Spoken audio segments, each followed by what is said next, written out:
Non, le temps est important, mais ce qui est encore plus important, c'est l'exécution. C'est ce que je dis toujours. On peut avoir une bonne et une mauvaise idée. Si la bonne idée est mal exécutée, il vaut mieux avoir une mauvaise idée.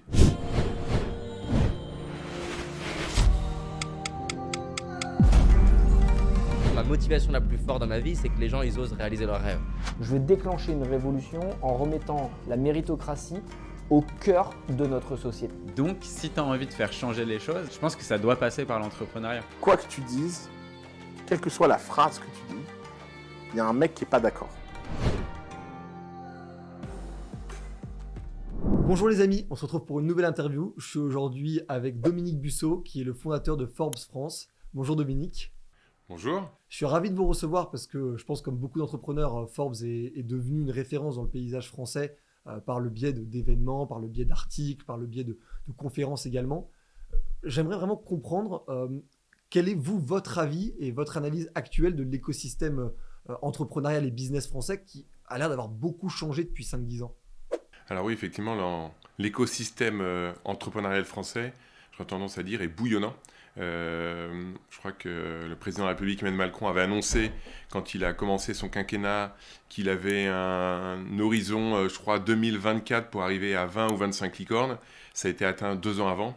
Alors, au-delà des chiffres, qui est une chose, il faut voir aussi dans la réalité du terrain. Je rencontre tous les jours de plus en plus d'entrepreneurs qui ont des idées, qui font bouger les lignes. Vous n'avez qu'à regarder notre palmarès Under 30 qu'on fait maintenant, on va faire la 4e année. Il va sortir là dans la semaine prochaine, le 6 avril en kiosque, il y aura les Under 30 cru 2022. Et effectivement, on a des jeunes de tous horizons, avec ou sans diplôme, partout en France, pas uniquement à Paris, mais aussi en banlieue et aussi en province, qui entreprennent et qui n'ont pas froid aux yeux et qui se disent d'autres l'ont fait, pourquoi pas moi quoi. Et qu'est-ce qui a changé? Pourquoi on est passé, c'est peut-être aussi une forme d'importation ou américaine ou internationale, mais qu'est-ce qui a fait qu'on a transformé cet écosystème? Et c'est vrai que je le dis à titre personnel, mais on voit effectivement de plus en plus de gens du freelance jusqu'au start-upper licorne, quoi, en fait. Je pense qu'il y a plein de choses, c'est pas une chose en particulier. Une initiative privée qui a fait beaucoup de bien, il y a déjà, je sais pas, ça fait 5, 6, 7, 8 ans, c'est Station F qui a lancé Xavier Niel, qui est le plus grand incubateur au monde, je crois, donc c'est assez incroyable. Les jeunes se battent pour y aller, alors que c'est payant. Donc ça, il y a une liste d'attente qui est dingue. Il y a le fameux statut d'auto-entrepreneur qui a été décrié. Il y a du bien, il y a du moins bien. Quoi qu'il en soit, en quelques clics, on est capable d'être auto-entrepreneur. Et ça, c'est assez important parce que quand on est un chef d'entreprise, vous l'êtes, je le suis également, recruter des salariés en CDI avec, on sait, les contraintes juridiques que cela peut entraîner, on y réfléchit à 2 fois. On prend quelqu'un en auto-entrepreneur et le lendemain, on peut l'embaucher. C'est pas un souci, c'est pas un frein. On peut prendre des gens en freelance. Donc, il y a eu un mindset, une mentalité globale de la société qui a évolué. On a connu quelques crises ces dernières années, n'est-ce pas, entre les gilets jaunes, entre la pandémie. Donc, le contexte était compliqué. Donc, soit on peut compter sur soi-même, soit ça va pas le faire. Donc, les gens se disent, bah écoutez, je vais retrousser mes manches et je vais y aller. Mais c'est pourtant paradoxal, je sais pas, mais la France est souvent connue pour être un pays assez étatique comparé aux États-Unis ou même à l'Angleterre. Est-ce que c'est un peu une forme de contre-offensive à cette mentalité-là ou ça s'inscrit complètement en parallèle? Je pense que effectivement, la France est connue pour être un pays qui est assez régulé par l'État, un pays sur lequel il y a beaucoup on va dire De de pression garanties. sur l'État aussi. Il y a beaucoup de pression sur l'État, mais c'est un pays sur lequel on est quand même énormément assisté si on compare aux États-Unis. Moi, j'ai plein d'amis français qui sont aux États-Unis, et qu'est-ce qu'ils font quand ils viennent en France? Ils vont faire tout ce qui est la médecine, parce que ça coûte 10 fois plus cher, et en France, c'est une sécurité sociale qui est incroyable. Pareil, quand on perd un job aux États-Unis du jour au lendemain, on se retrouve sur le carreau. En France, on est assisté pendant 1 an, 18 mois, 2 ans. Je dis pas que c'est mal, sauf que des fois, ça a tendance à freiner certaines velléités. Alors, on a toujours on va dire, ces garanties, ces assurances en France, mais je pense qu'au fur et à mesure du temps, les mentalités ont changé. Et quand on voit ce qui se passe outre-Atlantique ou même dans des pays plus proches que nous, en Angleterre, on se dit il y a vraiment une énergie. Et également, les fonds d'investissement se sont structurés, les VC se sont structurés, et il y a enfin en France de l'argent qu'on peut récupérer en France, et pas forcément avoir à aller la chercher à l'étranger. Ce qui était quelque chose de complètement différent avant, il n'y avait pas cet argent mis sur les projets de venture capital ou autres. Il y en avait, mais très peu, et on pouvait faire des séries A et des séries B et C, c'était très compliqué. On pouvait lever un petit peu d'argent, mais dès qu'on voulait lever beaucoup d'argent, puis aussi il y avait l'histoire aussi des contraintes, des garanties. Une chose qui a été mise en place, et je connais les gens de la BPI, ils font un super travail, ils accompagnent les entrepreneurs, ils ont accompagné des milliers, pour pas dire des dizaines de milliers d'entrepreneurs ces dernières années, et ça change un peu les mentalités également, et ça donne confiance en soi. Je comprends très bien. Il y a deux mentalités qui s'opposent, d'ailleurs pas forcément dans l'entrepreneuriat, mais qui sont les deux énormément mises en avant, qui est celle de bootstrapper un projet, donc de le faire ex nihilo sans dépendre de personne, et celle de lever des fonds, parfois même très tôt dans un projet. Quel regard vous avez sur ces deux conceptions en fait de l'entrepreneuriat ? Est-ce qu'elles s'opposent ? Est-ce qu'il y en a une qui est peut-être plus noble que l'autre ? C'est quoi la différence pour quelqu'un qui ne s'y connaîtrait pas ? Alors, moi je serais plutôt version A, c'est-à-dire version bootstrap. Je préfère commencer tout doucement, faire avec ses propres moyens, et puis se développer et réinjecter l'argent qu'on peut gagner. Alors, il n'y en a pas une qui est plus noble que l'autre, hein. C'est juste deux approches différentes. L'approche numéro 2, je dirais, fonctionne plus sur les pays anglo-saxons, encore une fois, parce que là, on peut très rapidement, soit à PowerPoint, lever l'argent. C'était le cas de certaines personnes en France. Par contre, il faut faire attention au retour de bâton. On peut monter très haut, très vite, mais on peut aussi descendre très rapidement, très bas. Oui, il y avait une phrase que Maxime de Couessin, le président du réseau Entreprendre de Paris, qui nous avait dit « Tout ce qui se construit sans le temps n'y résiste pas ». Mais du coup, c'est pas forcément vrai. Il y a plein d'exemples en France de boîtes qui sont allées super vite. On prend l'exemple de Sorare, qui a été, je pense, une vraie révélation dans l'écosystème et sur la partie, on va dire, blockchain, NFT, et en même temps sur la partie rapidité de la construction d'une boîte, d'une licorne en fait. Est-ce que le temps est vraiment quelque chose qui est aussi important qu'on le disait à l'époque, ou aujourd'hui, en fait, ça devient quelque chose qu'il faut aller combattre ou aller le plus vite possible ? Non, le temps est important, mais ce qui est encore plus important, c'est l'exécution. C'est ce que je dis toujours. On peut avoir une bonne et une mauvaise idée. Si la bonne idée est mal exécutée, il vaut mieux avoir une mauvaise idée que tout le monde a. Ça, l'exécution, pour moi, c'est le clé. Alors, plus on est capable d'exécuter bien et rapidement, c'est bien, effectivement. Mais exécuter mal et vite, vaut mieux pas le faire. Oui, je comprends. Ne pas confondre agitation et activité, quoi. Ou précipitation. Ouais. C'est une affaire qui est arrivée il y a tout juste quelques jours, mais je voulais avoir votre regard sur tout le travail qu'ont fait The Family, et notamment Oussama Ammar, qui a été une des voix, et je pense que vous l'entendez probablement aussi, mais vous serez marqué d'à quel point nous, en tout cas, on entend son nom dans l'écosystème entrepreneurial tous les jours ou toutes les semaines, comme référence, on va dire, un peu presque philosophique.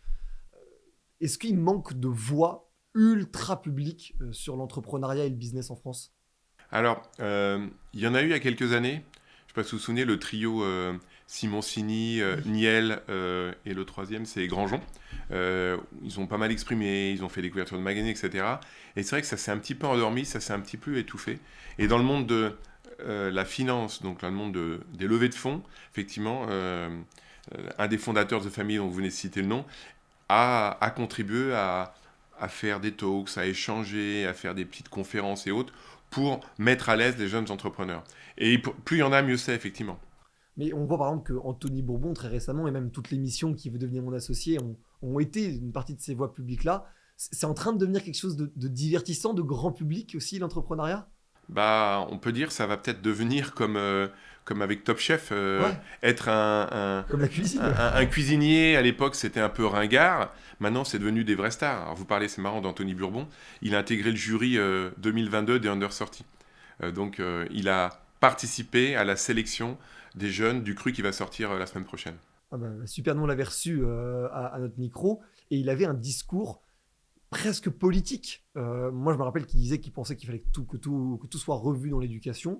Il doit réaliser qu'en fait, tout est possible et qu'on ne va pas se laisser diriger parce qu'on n'a pas été à l'ENA, parce qu'on n'a pas fait Polytechnique, HEC ou je ne sais pas quelle école. Les écoles, on s'en fout. C'est une position qu'à titre personnel, je partage au moins partiellement. Est-ce que du coup, les entrepreneurs, et c'est moi souvent une analyse que j'essaie de faire, est-ce qu'ils sont en train de devenir aussi presque des politiques ou des voix publiques ? J'ai l'impression que toute la partie éditorialiste, politique qu'on voit sur les plateaux télé toute la journée sont de plus en plus, en tout cas sur des médias et des canaux alternatifs, en train de se faire remplacer par des militants, des dirigeants associatifs ou des entrepreneurs. Est-ce que vous constatez la même chose? Ah, complètement, effectivement. Le politique a ses limites. Quelqu'un qui a fait l'ENA et qui n'a jamais travaillé dans une société, comment peut-il, de manière crédible, parler d'économie ou de société? C'est compliqué. Si vous n'êtes pas... si vous n'avez pas eu le nez dans le guidon, les mains dans le cambouis, comme on dit, savoir ce que c'est que de pouvoir licencier quelqu'un, savoir ce que c'est que de gérer un prud'homme, savoir ce que c'est d'avoir à la fin du mois le compte en banque qui est quasiment à zéro, il faut verser les fiches de salaire, il faut payer les salaires, c'est un peu compliqué ça. Donc je pense que c'est bien que, on va dire, le politique civil, les gens du monde civil, puissent s'associer au monde politique. Je pense qu'il faut un juste milieu entre les deux.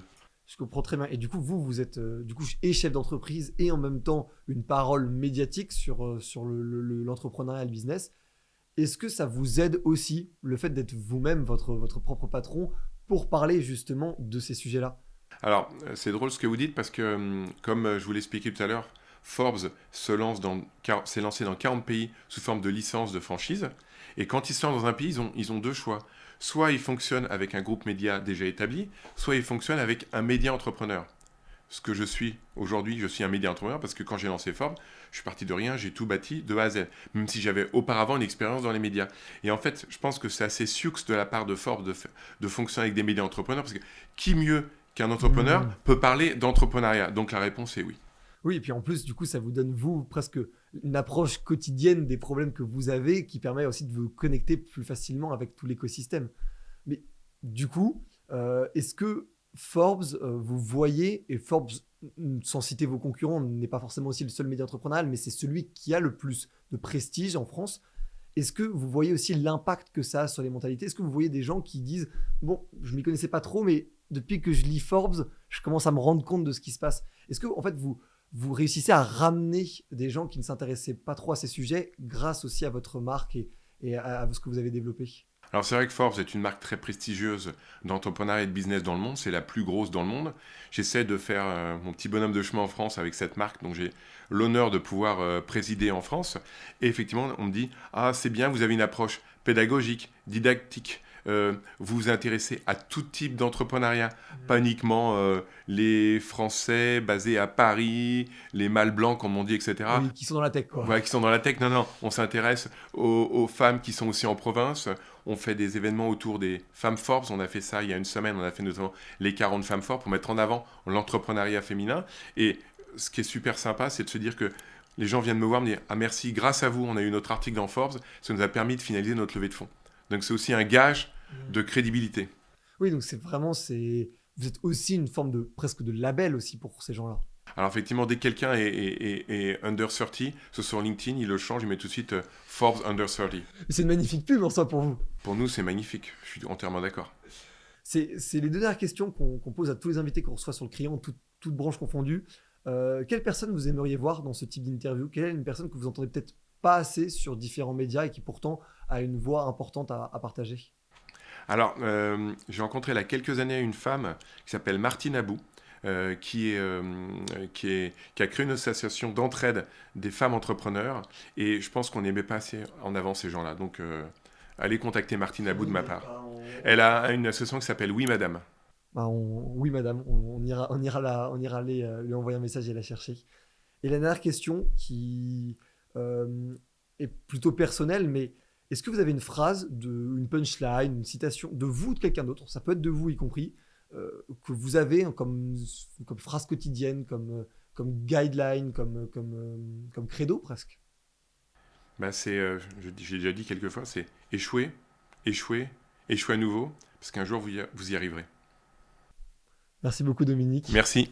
Je tenais vraiment, avant de conclure, de vous féliciter, de vous remercier pour le travail aussi que vous faites en France, parce que à titre personnel, je pense que l'entrepreneuriat doit aller sur d'autres pans de la société que simplement l'argent et le financier pur. Et je trouve que vous êtes un très bon symbole de la manière dont les médias se développent dans ce sens-là. Donc, je vous remercie beaucoup.